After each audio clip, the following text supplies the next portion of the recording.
आपण पाहत आहात सत्यदर्शन न्यूज। महिला वर्गासाठी अर्थमंत्र्यांकडून काय आहे गुड न्यूज। केंद्रीय अर्थमंत्री निर्मला सीतारामन यांनी आज अंतरिम अर्थसंकल्प सादर केला। या अर्थसंकल्पातून त्यांनी महिलांना काही प्रमाणात दिलासा दिल्याचे पाहायला मिळाले। भारताच्या विकासाची गेल्या 10 वर्षातील आलेखाचा उल्लेख ग्रामीण भागातील महिलांचे सक्षमीकरण करण्याच्या उद्देशाने अर्थमंत्री निर्मला सीतारामन यांनी गुरुवारी 1 फेब्रुवारी 2024 रोजी संसदेत अर्थसंकल्प 2024 सादर करताना लखपती दीदी योजनेच्या विस्ताराची घोषणा केली।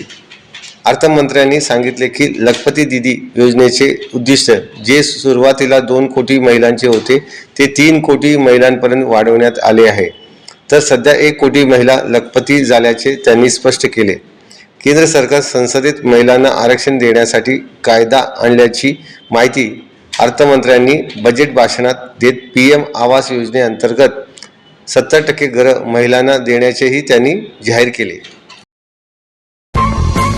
सत्यदर्शन न्यूजला लाईक करा, शेअर करा, सबस्क्राइब करा।